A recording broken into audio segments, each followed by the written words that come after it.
Bienvenidos a la segunda temporada de Conecta Impulsa, un proyecto que, como sabéis, cuenta con la colaboración de Gijón Impulsa y que nació al inicio de la pandemia en 2020. Nace con el fin de conectar y potenciar la innovación de las empresas de Gijón. En este primer episodio contaremos con la experiencia de dos empresas ubicadas en el Parque Científico Tecnológico de Gijón, Milla del Conocimiento Margarita Salas. Concretamente, hoy nos acompaña Susana Pascual, CEO de Pixels Hub. Hola, Susana. Hola. Pixels Hubs, para quien no lo conozcáis, es una empresa fundada en 2013, especializada en realidad virtual y realidad aumentada, y que ha trabajado con empresas como Vodafone, Nestlé, Eulen o Indra, entre muchas otras. También hoy está con nosotros Ricardo González, director general de TSK Digital Innovation. Hola, Ricardo. ¿Qué tal, Miguel? ¿Cómo estás? Muy bien. TSK, yo creo que es una compañía más que conocida, pero bueno, es una compañía internacional, líder en ejecución de proyectos EPC en los campos industriales, energéticos y medioambientales, con proyectos repartidos, si no por todo el mundo, casi por todo el mundo. Pues nada, una vez hecha esta presentación, yo creo que vamos a ir al grano y vamos a comenzar haciendo una pequeña valoración del año 2020. No se trata de hablar de 2020, sino que se trata de hablar del presente y del futuro, pero creo que está bien, yo creo que conocer un poco cuál ha sido el mayor reto al que os habéis enfrentado en los últimos meses como compañía. Podemos comenzar, por ejemplo, por Susana. A mí lo difícil, mira el que me encanta. Yo creo que como mayor reto el que todos hemos tenido es la gestión de las personas en dos vertientes. Una en cuanto a medir o ser capaces de ser igual de productivos que cuando éramos físicos, por un lado, pero por otro lado una cosa que no es menos importante y es el que la gente tenga un bienestar emocional. Es decir, garantizar que las personas que están en casa pasándolo quizá mal, pues por causas familiares, personales, económicas, lo que sea, pues garantizar que esa gente esté lo mejor, tenga el mayor bienestar que pudieran tener, ¿no? Esa por un lado. Por otro lado, todas las empresas, o por lo menos las pequeñas empresas como la mía, nos hemos visto sometidos a un problema de flujo de caja, como es lógico. Las empresas como la nuestra, a diferencia de seguramente TSK, no solemos tener proyectos a 5, 10, 15 años, por tanto, ese goteo de proyectos que nos entran cada 2, 3 meses, pues ha hecho que por la situación del COVID se hayan ralentizado. Y luego últimamente también, pues el reto de ser comerciales digitales. Hasta la fecha pues hacíamos esas visitas comerciales como hacía todo el mundo, pese a que somos digitales, y hemos tenido que cambiarlo. Al principio parecía que podía ser un reto, pero ha sido al final una oportunidad, porque al final, como te digo, somos nativos digitales y por tanto, bueno, pues hemos puesto en valor lo que tanto tiempo veníamos diciendo que se podía hacer, ¿no? Uh-huh. Y en vuestro caso, Ricardo, ¿qué nos podéis contar? ¿Cuál ha sido el mayor reto al que os habéis enfrentado? Pues es fácil, es hacer un copia-pega de lo que acaba de decir Susana, con lo cual quiere decir que los retos no van en función ni del tamaño de empresa, ni del mercado al que vas dirigido, ni de las regiones en las que estás. Es exactamente lo mismo. La primera gran dificultad que nos encontramos, sobre todo más con el paso del tiempo, fue cómo lo que son los recursos humanos de TSK había que gestionarlos desde un punto de vista psicológico, ¿no? Porque de repente, sin comerlo y sin beberlo, nos vimos metidos en una fiesta que realmente nadie estábamos, y yo creo que a día de hoy seguimos sin estar del todo preparados para ello, ¿no? Por tanto, tengo que suscribirlo al 100%. Y luego, una vez más, el flujo de caja nos pasa exactamente lo mismo, insisto. Nosotros somos también una empresa privada, más grande, más pequeña, pero es igual. Vivimos de lo que ejecutamos. Por tanto, si no podemos ejecutar, los clientes de momento estiman que mientras no ejecutamos no pagan y por lo tanto si no pagan nosotros tenemos que seguir haciendo frente a una serie de gastos, ¿no? Gastos fijos, gastos estructurales, nóminas, etcétera. Por tanto, Eso me esa consuela, problemática... Sí, pues ojalá no tuviera que decirlo así, ¿no? Y decir, no, pues nosotros efectivamente no tuvimos ningún problema. Pues no, probablemente los problemas hayan sido dimensiones aparte exactamente iguales. Y una vez más, en la parte comercial exactamente lo mismo. Bueno, vuestro sector es uno, el nuestro es otro, pero al final nos dedicamos a hacer proyectos, ¿no? Independientemente del contexto en el que se desenvuelvan. Y por tanto, nuestros distintos equipos comerciales se han tenido que reinventar desde un punto de vista que ya no vamos a vender proyectos EPC cara a cara, explicarlo todo, sino que hay que utilizar la tecnología y convertirnos en comerciales digitales. Por tanto, es que me estaba entrando un poco la risa a medida que ibas hablando, pero joder, es que es exactamente lo mismo, la misma situación. Te lo he copiado, se llama benchmarking, pero no, es un copia Sí, ¿no? puro y duro. Sí, pero vamos, evidentemente está claro que los retos no entienden, en esta situación en la que estamos, no entienden de tamaño de empresas, de sector, de país. Estamos totalmente alineados, no sé si graciado o desgraciadamente en ese sentido. Ya. Estamos hablando de poner en valor la innovación, ¿no? Que de esto va Conecta Impulsa. Pero antes de hablar de innovación, me gustaría saber qué es la innovación para vosotros y para vuestras empresas. Y luego, yendo un poco más allá, ¿es suficiente con innovar para crecer y evolucionar como compañía? Os lo lanzo, el que... Te toca, Ricardo, que luego te copio yo. Bueno, nada, pues ahora me tiro yo al fango.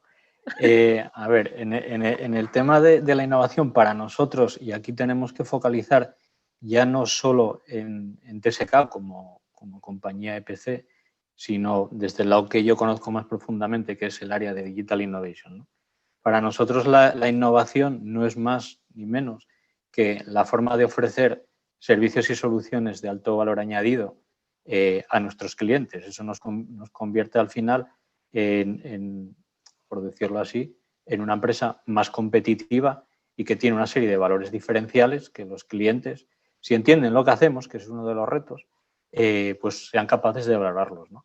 Pero es la manera que hemos encontrado de poder poner encima de la mesa cosas distintas a las que puede estar poniendo pues, la competencia con la que nos encontramos fundamentalmente, como bien decía antes Miguel, fuera de España, ¿no?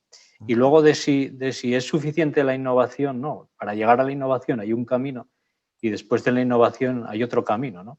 Que todo ello, si no está conjugado, contextualizado adecuadamente, entendemos que no funciona. El camino previo, pues hay que escuchar el mercado, hay que ver en cada región cómo se está moviendo la situación política, económica, etcétera. Hay que escuchar a los clientes, qué necesidades tienen. Evidentemente, hay que ver qué está haciendo tu competencia, analizar los estados del arte, para saber exactamente cuáles son aquellos proyectos innovadores que te van a permitir lo que antes decía, ¿no? Ofrecer esos valores diferenciales. Y el camino que hay después es, una vez que tienes todo esto, que pensaste lo que hay que hacer y que lo has ejecutado, y cuando hay suerte sale bien, que tampoco es que sea siempre, también es parte de la innovación, ¿no? El probar y fallar, bueno, pues ser capaz de trasladárselo al mercado. Lo que has desarrollado, qué enfoque le has dado, para qué crees que sirve, y luego ya que cada uno de los clientes sean capaces, en base a la explicación que les has dado, a la demo que les hayas hecho, pruebas de concepto y demás, ¿no? Pues de llevarlo a su terreno y encontrarle las similitudes o analogías que todo eso que un equipo de personas ha ido pensando, bueno, pues cómo lo puedes aplicar a tu negocio. En esta última parte, por ejemplo, y en el contexto actual en el que estamos, nos estamos valiendo mucho de webinars para hacer demostraciones de casos de, a mí me gusta llamar de éxito, aunque no necesariamente tienen por ser todos ellos de éxito, ¿no? Para que vean una especie como de escaparate, ¿no? O de ventana de cosas que ya hemos hecho y que más o menos están funcionando. Que piensen luego en su casa cómo esa tecnología, esas soluciones o servicios les pueden servir para que, si hay suerte, nos vuelvan a llamar y digan, oye, esto que vi un día que presentaste no sé dónde con esta tecnología, mi casuística es distinta, ¿la puedes resolver? Entonces, es un poco eso, ¿no? Innovar porque es necesario para ofrecer más cosas que tu competencia, si no estamos un poco pillados, pero hay un camino anterior y hay un camino posterior y todo ello tiene que estar correctamente conjugado. Muy interesante, Sí. sin duda. ¿Susana? Yo coincido mucho contigo, Ricardo, con un par de notas que añaden, ¿no? a lo que tú estás diciendo. Y es la reflexión de que estamos muy acostumbrados a innovar en todo lo que tiene que ver con producto o proceso, pero se nos olvida muchas veces la innovación del modelo de negocio, que realmente creo que es diferencial y que hace que esas ideas tengan un valor diferencial en el mercado, el cómo llegar al mercado, cómo plantearlo y demás, ¿no? Y creo que se nos olvida muchas veces. Eso por un lado. Y la otra reflexión que yo hago va alineado con eso que decías del estudio de mercado y demás, ¿no? Y es que a día de hoy tengo la sensación quizá que hay demasiado conocimiento, ¿no? Me explico, pues suena muy mal, ¿no? Pero innovamos muchísimo en tecnología, innovamos muchísimo en soluciones digitales, bueno, hablando en digital, pero falta llevarlas al mercado. Yo creo que estamos en un momento donde no hay que apostar tanto por la I+D pura, sino de esa I pequeña, que es ese modelo de negocio de cómo llevarlo al mercado. Vosotros como TSK concretamente pues sois un hub, ¿no?, de un montón de soluciones para industria, a diferencia de nosotros que, por ejemplo, somos muy pequeños, ¿no? Entonces nosotros tenemos muchísima capacidad de hacer innovación, pero igual de lo que cojeamos es de esa proximidad a llevar correctamente las cosas al mercado, ¿no? Yo creo que es un poco lo que falta y lo que es necesario más en innovación, incluir esa parte de mercado. Mira, respecto a eso que comentas, dos apuntes. Por un lado, los nuevos modelos de negocio que permite la innovación. De estos webinars que te digo, un cliente nos contactó y nos puso un caso de uso encima de la mesa que a nosotros no se nos hubiera ocurrido en la vida y que realmente a él lo que le iba a permitir era cambiar totalmente su modelo de negocio. Fabricaba algo, bueno, hablo así de forma un poco genérica porque todavía no tenemos permitido hacerlo público, pero fabricaba algo y ahora ese algo que va a fabricar va a seguir fabricándolo, pero en vez de venderlo, vendo, lo que va a vender son servicios. ¿Y eso cómo lo ha conseguido? A través de plataformas. Plataformas que vio cómo funcionaban, alguien dentro de esa casa pensó que esa plataforma se podía adecuar a su modelo de negocio actual y convertirlo en un nuevo modelo de negocio. Y por otro lado, lo que dices también es muy interesante en cuanto a cómo, yo lo entiendo como el cómo aterrizar esa tecnología o esa investigación e innovación. Nosotros desde TSK, yo particularmente lo estoy viendo no desde hace mucho tiempo, cómo empresas más pequeñas que nosotros, startups o empresas tecnológicas se acercan porque saben que construimos plantas y que luego las tenemos que operar y mantener durante un tiempo determinado, mínimo tiempo de garantía, ¿no? Por tanto, durante ese tiempo tenemos un campo de pruebas, bueno, desde nuestro punto de vista, bastante bueno o muy bueno porque es la cruda realidad en este caso, de las plantas industriales, ¿no?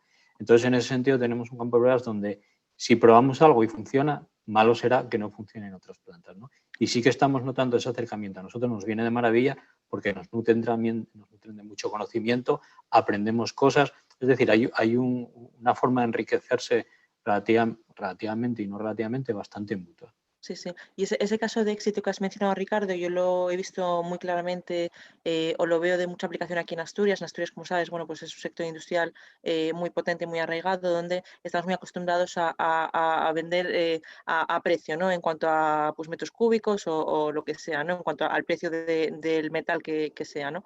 Pero claro, eso va a llegar a un momento que competir solamente en precio no tiene sentido.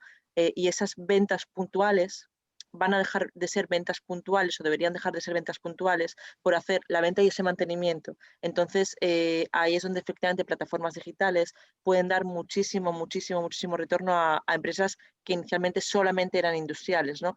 Lo que pasa es que lo que digo muchas veces es que muchas empresas industriales se están dando cuenta o están despertando todavía ahora a esta reflexión y claro, las que aportamos tecnología como nosotros, pues tenemos un abismo por delante, ¿no? Hasta que sean capaces de ponerse a rodar y demás, ¿no? Pero lo veo totalmente como tú, la venta de servicio, de producto como tal debería estar complementado por todo lo demás, porque al final lo que gana es un cliente, es la relación profesional, entonces tienes que seguir durante todo el ciclo de vida del producto con él. Deberías intentarlo, vamos. Bueno, el modelo de venta cambia también. Pasas, bueno, igual es un poco utópico, pero en cierta medida nos está pasando, insisto, más en la parte de Digital Innovation que lo que son los EPCs, de cambiar el modelo de venta de una venta por precio a una venta por valor, ¿no? Que es un poco donde está la clave, es donde realmente toda esa innovación que hiciste previamente cobra más relevancia porque lo que estás poniendo encima de la mesa otros no lo tienen y a tu cliente le estás aportando mucho más. Entonces, esa aportación, evidentemente, al final hay que cuantificar, hay que ponerle el símbolo del euro al final, pero evidentemente cuanto más valor pongas encima de la mesa, con más valor es tu apreciado y, por tanto, esa venta que sí podía haber sido hace unos años, se podía haber cerrado por precio, ahora se está cerrando más por valor. Nosotros hemos ganado un concurso recientemente en el Consorcio de Aguas de Bilbao-Vizcaya, donde tenemos claro que hemos ganado por la propuesta técnica que pusimos encima de la mesa. El precio, bueno, pues tendríamos que entrar era un pliego público, ¿no? Pero desde luego la propuesta técnica que presentamos fue en cierta medida la que se llevó la palma y de ahí la adjudicación del proyecto. Este otro que comentábamos ahora, que antes decía lo mismo, lo percibe el cliente como un valor añadido que otros no pueden dar, ¿no?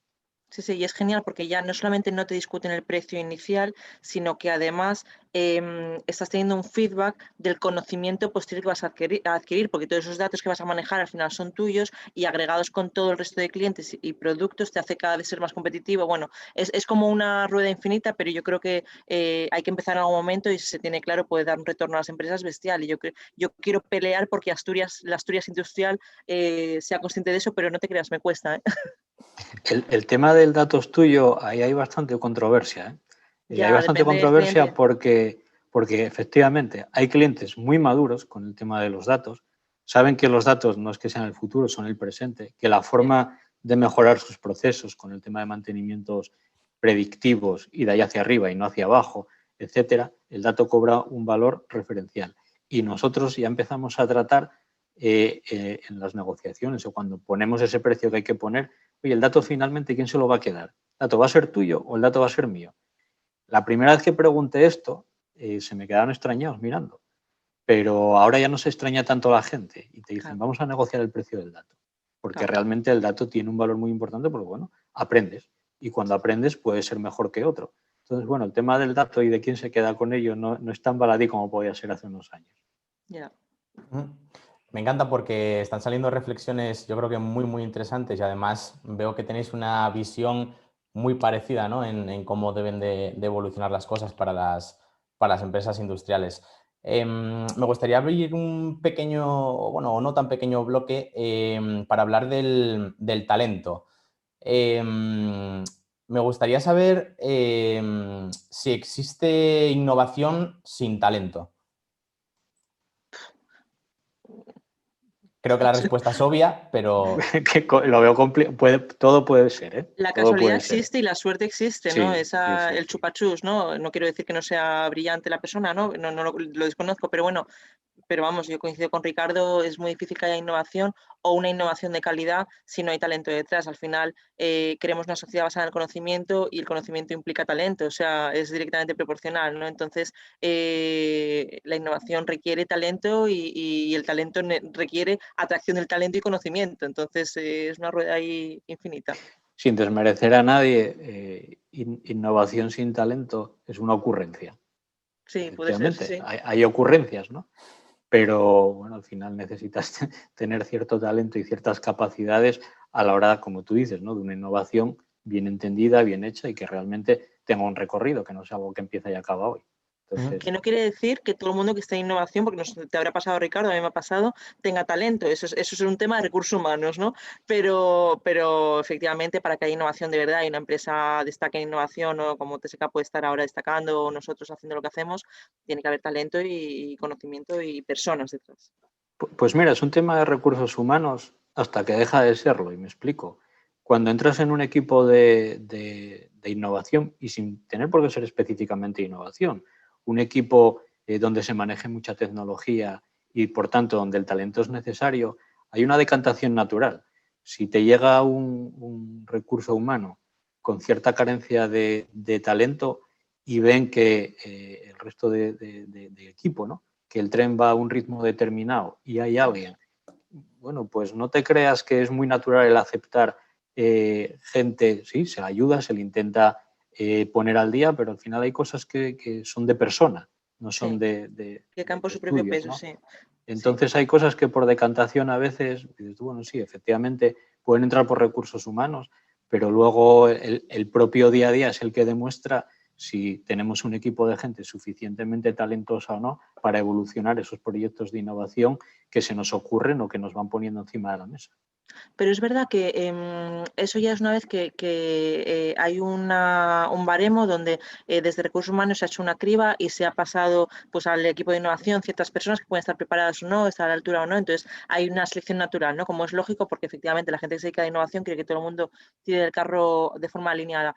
Pero antes de eso, el Departamento de Recursos Humanos es quien selecciona, ¿no? Y yo tengo la mala experiencia, no personal, pero bueno, también personal, te diría al inicio de mi carrera, pero también lo veo alrededor, donde me da mucha rabia que en general, y no es una crítica, sino, bueno, puede ser una crítica constructiva, los departamentos de recursos humanos deberían estar preparados más para hacer una selección real del talento que de un currículum, por unas habilidades, ¿no? Igual que los elevator pitch que dicen, no, un elevator pitch, hay gente que solamente se dedica a hacer elevator pitch y no quiere decir que sea mejor, quiere decir que saben venderlo mejor, ¿no? Entonces, recursos humanos tiene que tener la capacidad de rascar un poco más e identificar ese talento que a veces se pierde en titulaciones y demás, ¿no? Yo recuerdo una anécdota, hay una empresa aquí en el parque muy, muy conocida que lo está pasando un poco mal. Cuando empecé mi carrera profesional y demás, yo me acuerdo que para una oferta que pedían de ingeniero junior, bueno, pedían una cantidad de cosas que digo yo, madre, es que es ni junior, ni senior, ni vicepresidente. O sea, no creo que haya nadie que pueda cumplir esto tal. Y entonces hay mucha gente que en esa criba se queda fuera y realmente podría aportar muchas cosas, ¿no?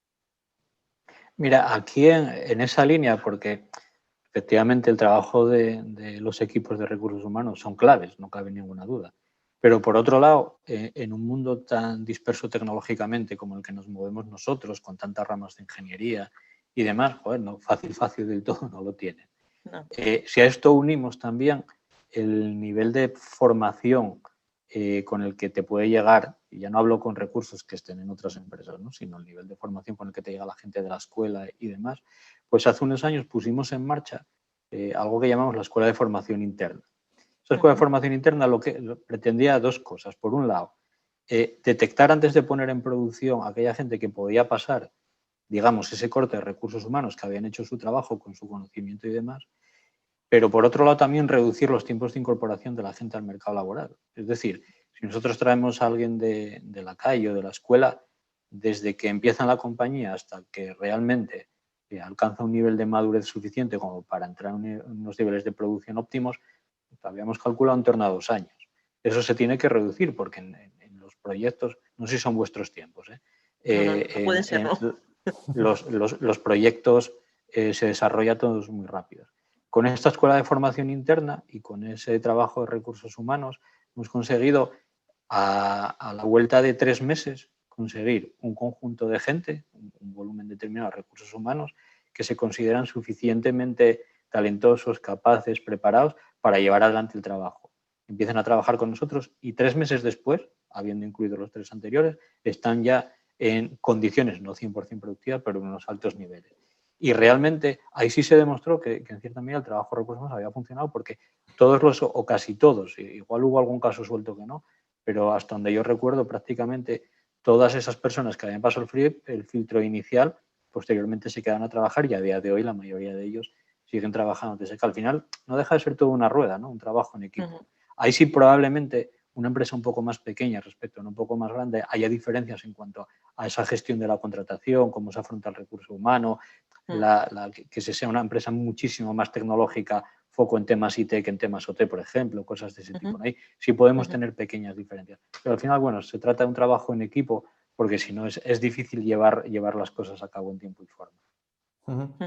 Como comentaba antes, bueno, tanto Pixels Hubs como TSK estáis en la milla del conocimiento de Gijón y en la milla del conocimiento de Gijón también está la Escuela Politécnica.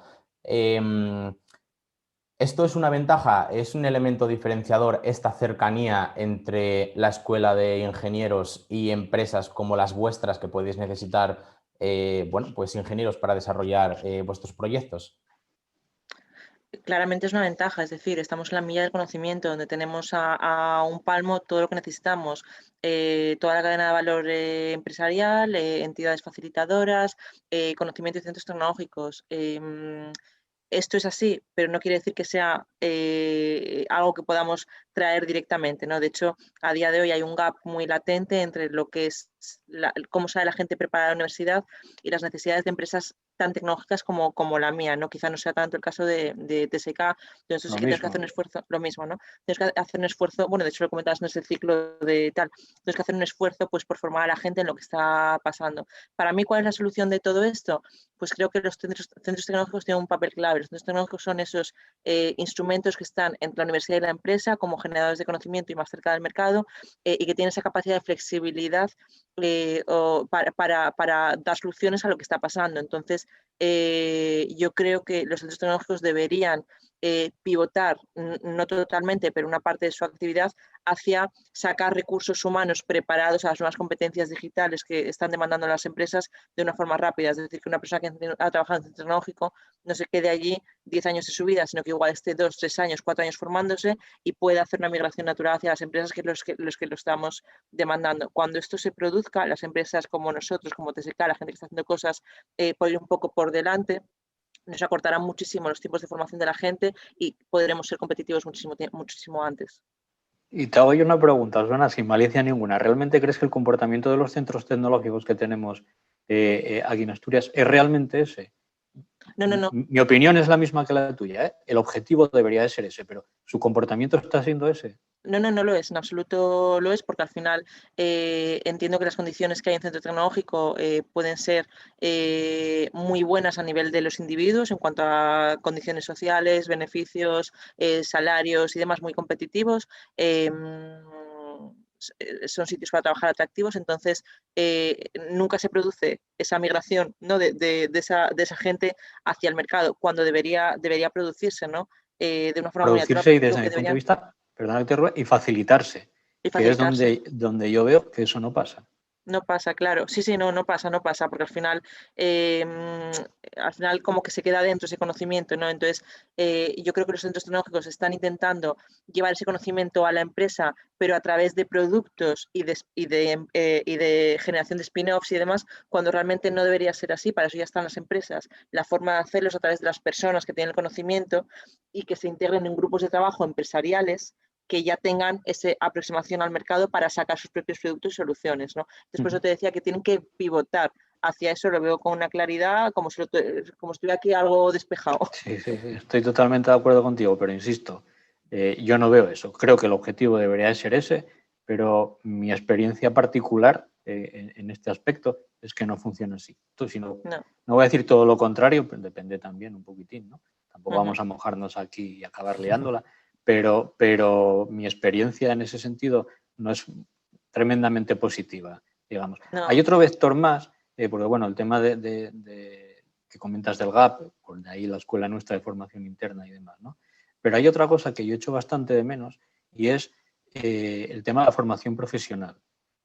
Aquí en Asturias hace como 25 años, poco más o menos, había un nivel de formación profesional, escuelas de formación profesional ya en tecnologías de la información tremendamente potentes y con unos planes de estudios muy potentes que en aquella época permitían a la gente recién salida de FP, porque no deja de ser FP, incorporarse al mercado de trabajo en tiempos de salgo hoy y empiezo mañana a trabajar. Claro.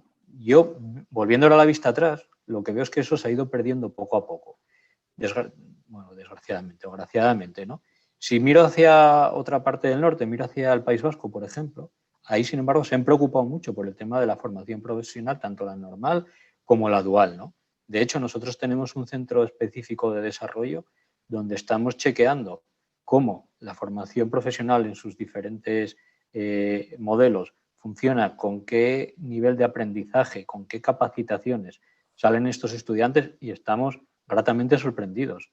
Son gente con una preparación brutal. Pero no solo eso, sino que cuando dices que quieres coger a alguien de formación profesional, no te lo ponen fácil.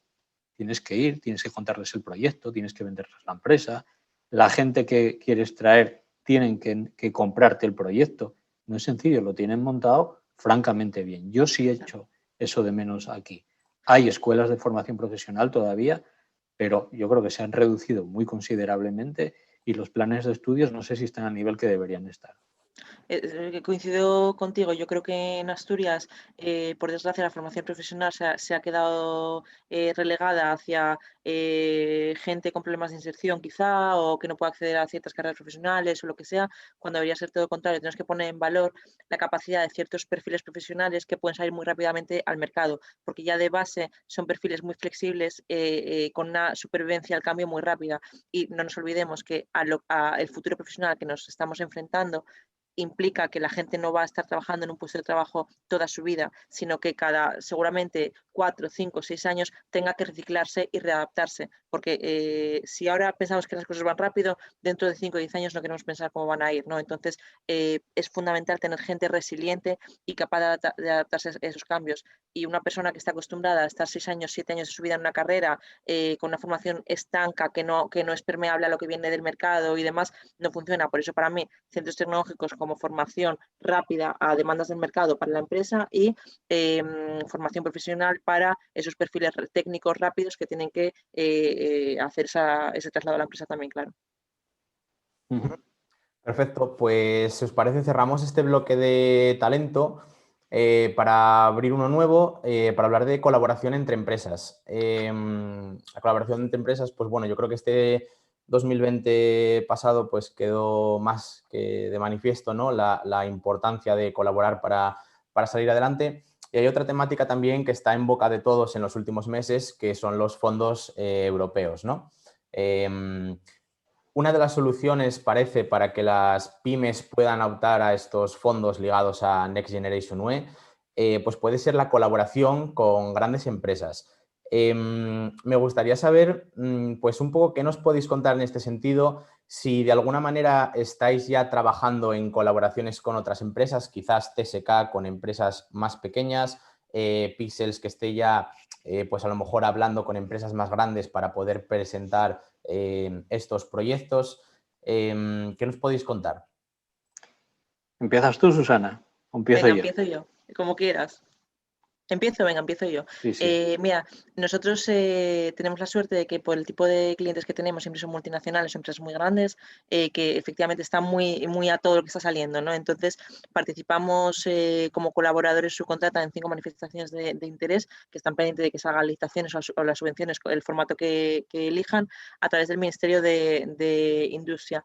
No obstante, para mí es un poco, todas estas manifestaciones de interés son como un poco el caramelo que nos ponen delante, ¿no? Pues para abstraernos casi de lo demás. Es una promesa que va a llegar, que hay unos dinero ahí, que todo el mundo está como volcado por eso, pero yo soy más de las cosas tangibles, ¿no? Entonces, busco la colaboración de la empresa por mí misma para poder crecer, ¿no? Porque una de las cosas que hemos aprendido con el COVID es que nosotros tenemos que garantizar nuestra supervivencia. Nosotros sabemos que lo que hacemos va a pegar un crecimiento exponencial en los próximos años, pero tenemos que aguantar hasta los próximos años.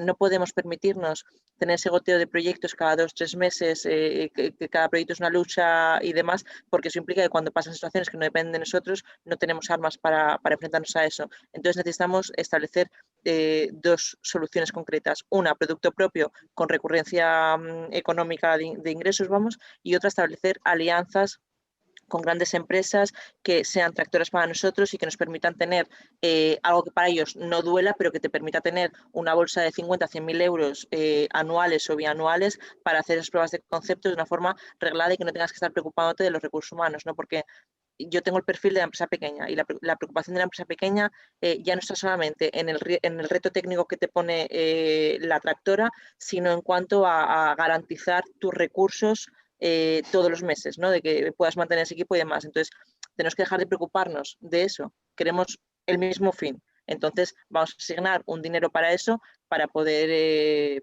centrarnos solamente en tecnología, ¿no? Y por eso ir de las grandes al margen de Next Generation es fundamental, claro. Pues mira, yo creo que ahí sí que la visión probablemente sea un poco distinta. En otros aspectos lo vemos muy de la mano, ¿no? Pero aquí, cuando se empezaba a montar todo el ruido, porque al principio había mucho ruido con el tema de los fondos, era muy difícil conseguir información veraz de cómo se iba a gestionar, de qué manera, aparecieron las muestras de interés. Nosotros como empresa hemos presentado muestras de interés en consorcio con otras empresas también, pero nos intentamos abstraer un poco y ver por dónde iban los tiros, ¿no? A nivel Europa y dónde, independientemente de cuándo llegara y cómo llegara, en qué se iban a sustentar. ¿En qué se van a sustentar? Pues en la digitalización, se va a sustentar en la sostenibilidad y en la transición energética. Y esos serán 3 aspectos que nosotros ya veníamos tocando dentro de la gran industria, ¿no? Con proyectos específicos dentro de la gran industria.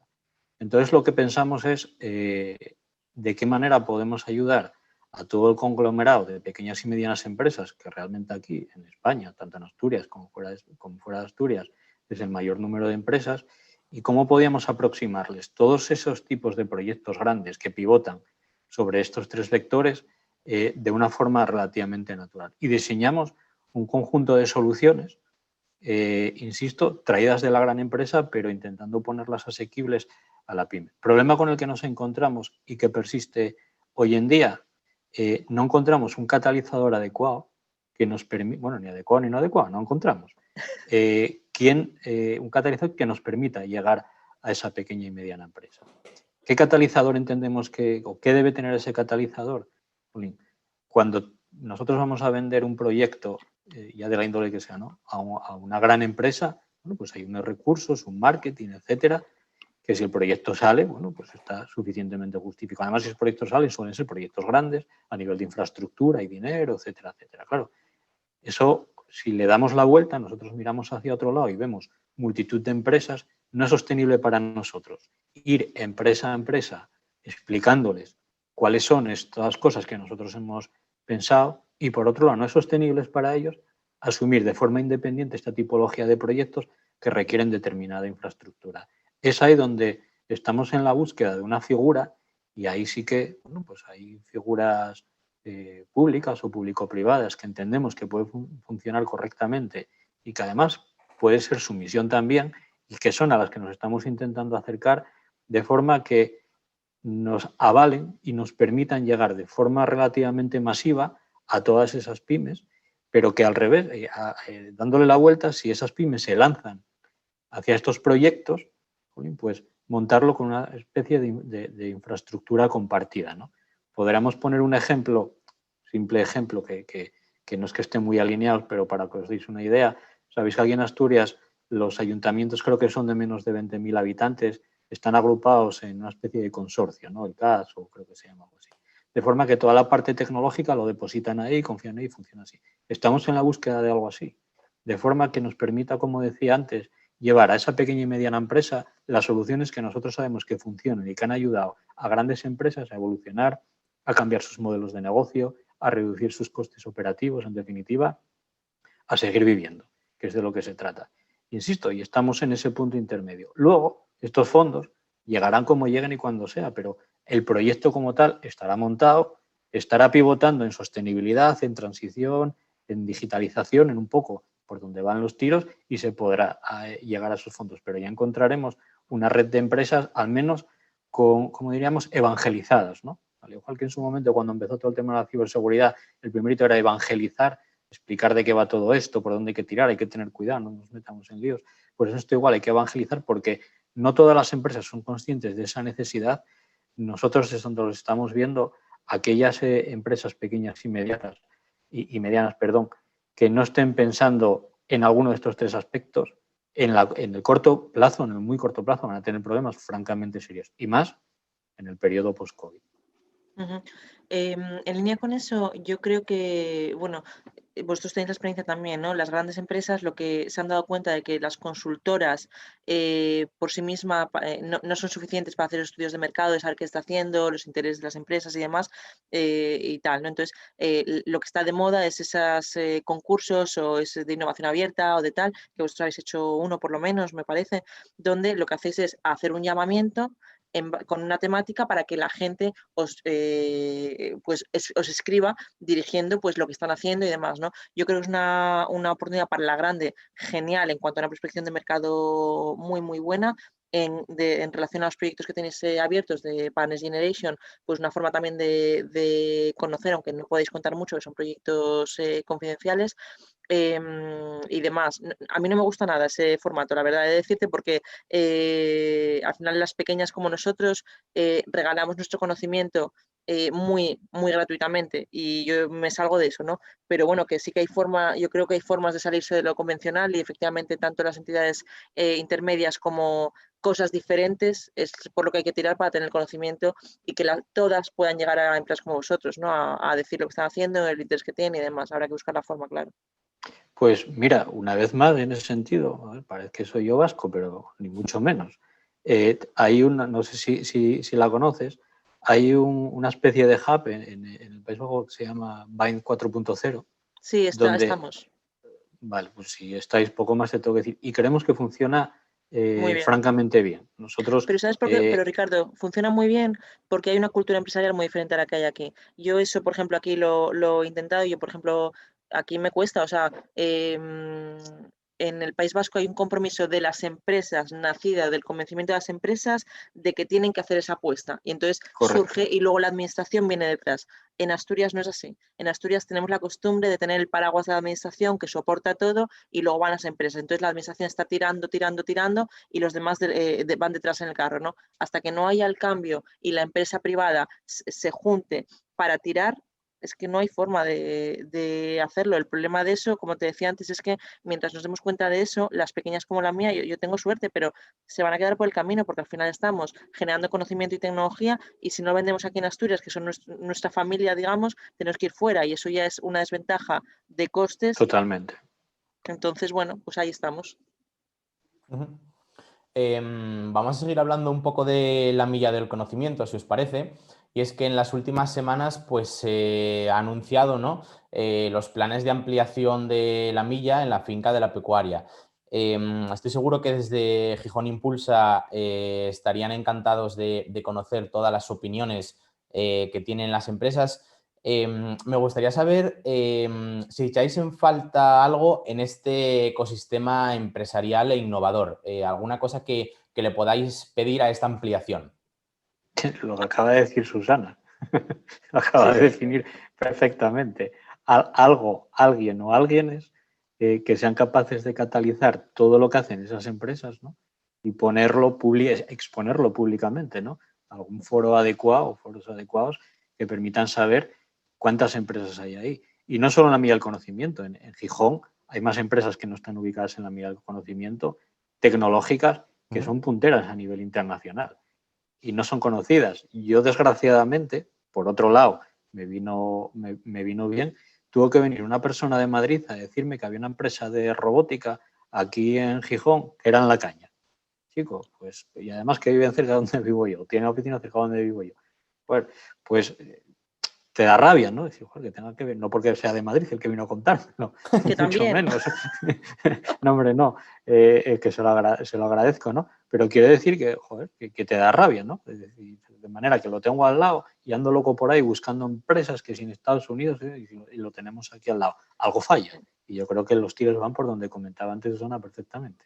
Sí, yo tengo muy claro. Al final tenemos que los asturianos somos muy asturianos para Asturias, ¿no? Y queremos mucho nuestra tierra y queremos que nos vaya bien y demás, pero a la hora de arrimar un poco, pues igual nos damos cuenta que no lo estamos haciendo correctamente, ¿no? No podemos pedir sin dar. Entonces, esa cultura empresarial, ese esfuerzo, pues porque la voz empresarial, y no a través de FADE o de FEDA o de AGE o de tal, sino empresas como tal, se aglutinen, pues para, tú imagínate, por ejemplo, que con la excusa de los primeros Príncipes de Asturias, que viene aquí lo mejor de lo mejor del mundo, se aprovecha para hacer en paralelo un foro empresarial tipo Bind 4.0 asturiano, donde se hace una aportación de valor de en qué somos punteros en cuanto a industria, en cuanto a tecnología, en cuanto a biosanitarios, en cuanto a todo lo que tenemos, ¿no? Y un evento empresarial de empresarios para empresarios, con un fin empresarial claro, o sea, porque a veces también parece como que nos cuesta hablar de dinero, ¿no?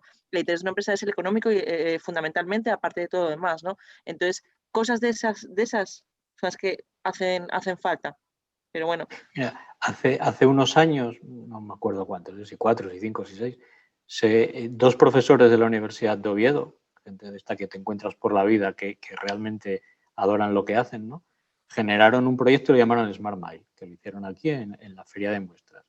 A nosotros, bueno, pues por conocimiento y porque nos conocíamos personalmente y demás, nos invitaron a TSK como empresa patrocinadora, acudimos y realmente nos encontramos en un contexto de proyecto que nosotros nunca habíamos visto, con empresas de todo tipo, sobre todo empresas pequeñas, donde exponían, había charlas y de cualquier parte del mundo, porque claro, ellos con sus contactos, bueno, pues los hombres llegaron a todos los sitios, mucha universidad, mucho centro tecnológico, con quizás otras orientaciones distintas a las que estábamos comentando antes y demás. Realmente fue un foro de 3 días realmente enriquecedor. Y los contactos que ahí se establecieron, nosotros hoy los seguimos perdurando y manteniendo porque realmente viste cosas que a ti te hacían falta y de repente en 3 días lo tenías allí todo junto, ¿no? Es una pena que cosas de ese tipo no sé, que tuvieron que sacar, como digo, estas personas a riñón, porque no los ayudó prácticamente nadie.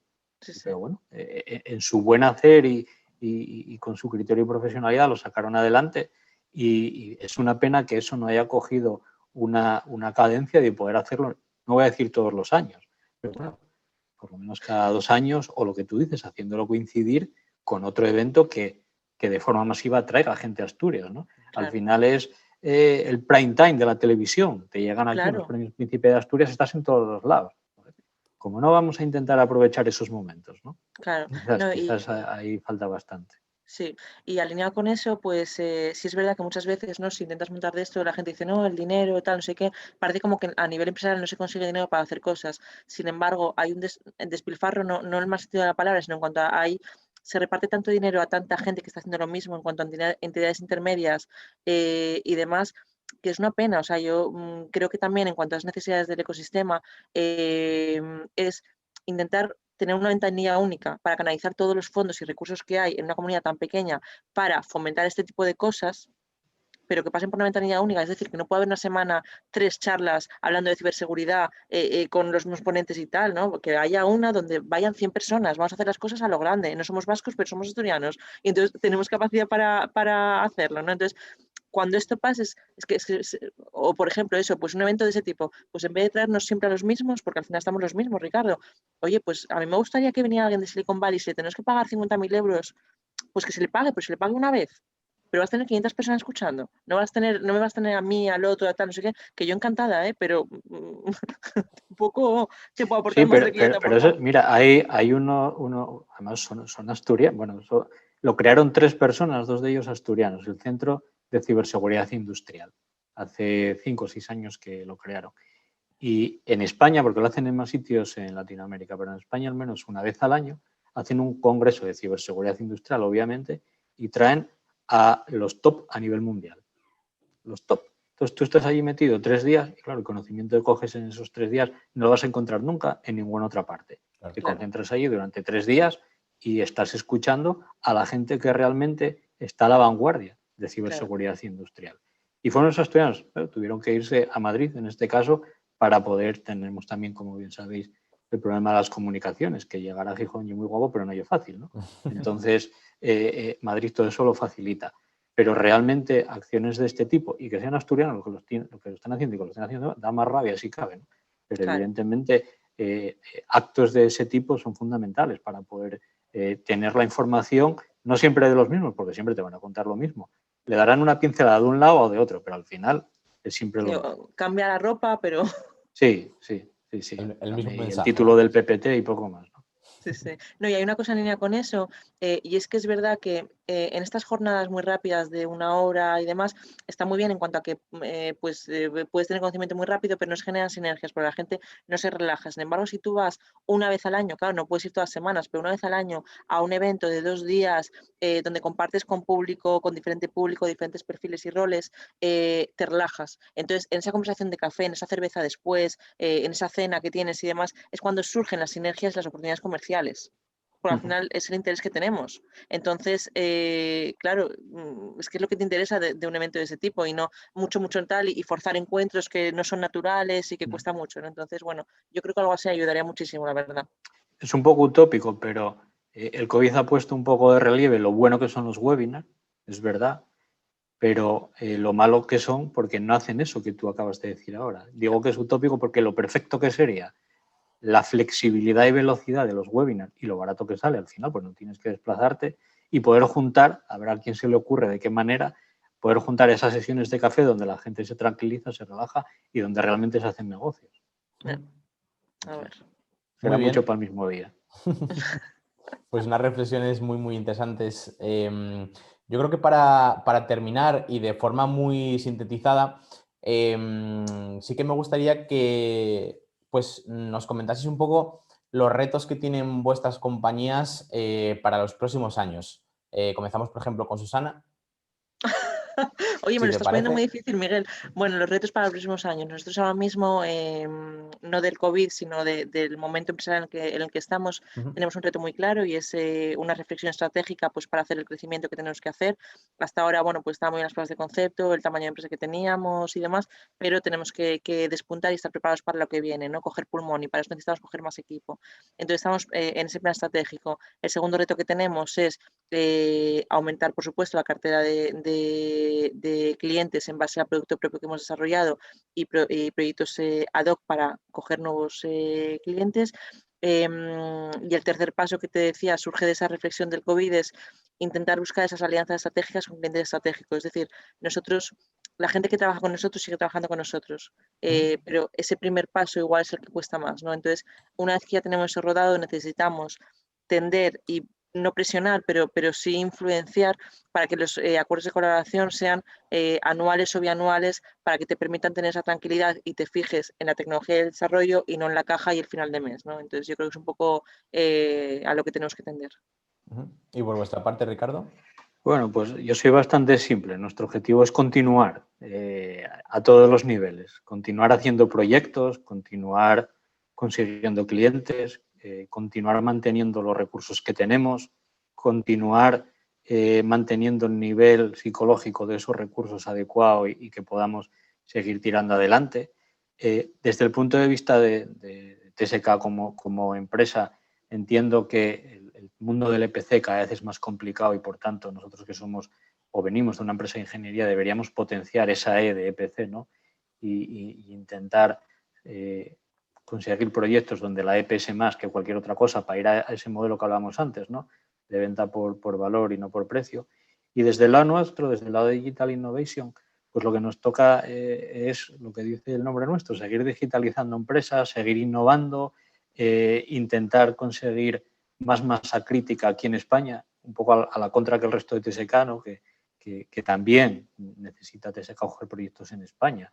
Si durante el proceso COVID hubiéramos, que parece que acabó, pero seguimos, tenido más proyectos en España, pues igual hubiéramos sorteado de una forma un poco más liviana, ¿no? Pero en definitiva, algo muy sencillo, seguir continuando. Esa reflexión interna ya la elaboramos durante mayo, junio, julio y agosto, de por dónde teníamos que tirar. Fue cuando nació Digital Innovation como nombre, es decir, bueno, vamos a poner ya encima de la mesa una nueva división dentro de TSK. Realmente llevamos haciéndolo durante 20, 25 años, que es más o menos el tiempo que llevamos por aquí dando vueltas, ¿no? Pero bueno, se determinó o en cierta medida el COVID puso de relieve que realmente lo que nosotros desde Digital Innovation hacemos pues tiene mucho valor y los clientes así lo aprecian. Y además son proyectos, muchos de ellos, que se pueden ejecutar desde Gijón, moviéndote, sí, a las puestas en marcha, a determinados aspectos muy concretos donde hay que ir con algo físico, ¿no? Y eso en remoto pues no es del todo sencillo. Entonces es un poquitín nuestra línea, pero el resumen, la palabra que resumiría nuestro reto por delante es ser capaces de continuar. No, pero te ha faltado lo más importante ¿Y es? y es nuevos proveedores en ese digital. Sí. Aprovechando el prime time, ¿no? Que decía antes. Hombre, es que, claro. En esa línea estamos, ¿eh? Somos una empresa, o yo al menos considero que somos una empresa, tanto del área nuestra como TSK en general, que se nutre o intenta al menos nutrirse de muchas colaboraciones de empresas, independientemente del tamaño de la empresa o, hombre, evidentemente que se dediquen a algo. Si están fabricando algo que a nosotros no nos toca ni nos va ni nos viene, pues es un poco más complicado, aunque de todos los procesos absolutamente de todo se aprende y a medida que va pasando el tiempo, debe ser que me voy haciendo más viejo, veo que hasta debajo de un tornillo puedes encontrar algo interesante, ¿no? A ver si logramos esto que comentábamos antes, ¿no? Poner más en contacto un poco todo este conjunto o ecosistema de empresas que estamos cerca unas de las otras, encontrar el foro adecuado para conocer mejor qué es lo que hacemos qué es lo que hacemos otras, porque sí, en el caso nuestro, por ejemplo, mucha gente puede pensar que sabe a lo que se dedica TSK.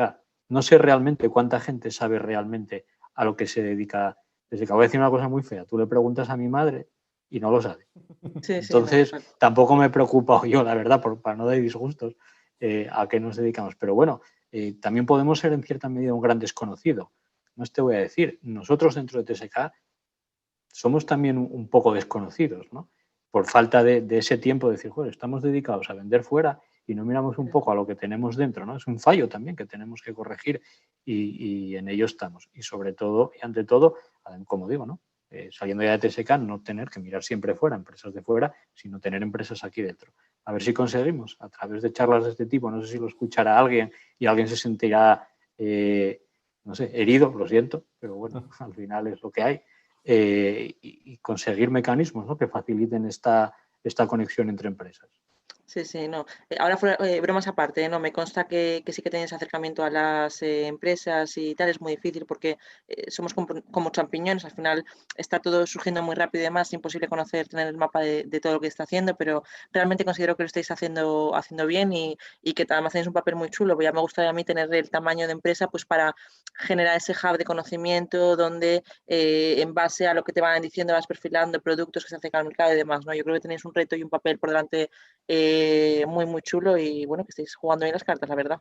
Te tenía que decirlo, no sois cliente mío, pero lo hacéis bien. Nosotros tenemos, en la parte específica de innovación, tenemos dos suertes muy grandes, que ya yo creo que las estuve comentando.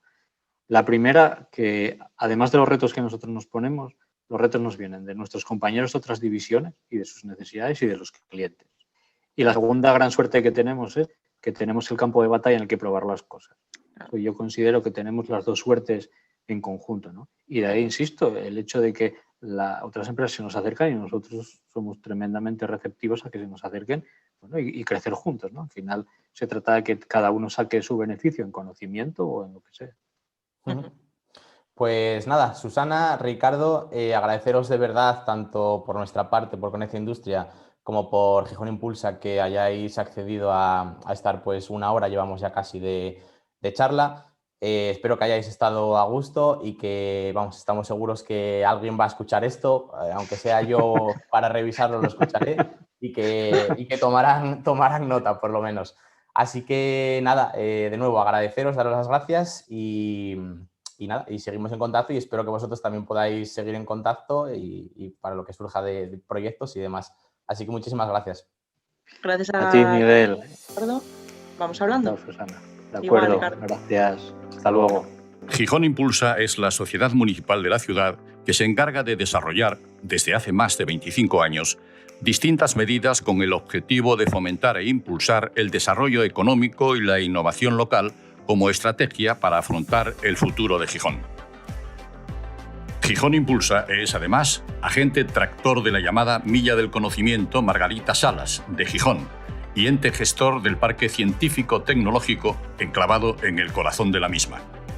Aquí confluyen, como siempre decimos, múltiples agentes, que es lo que enriquece este proyecto especialmente.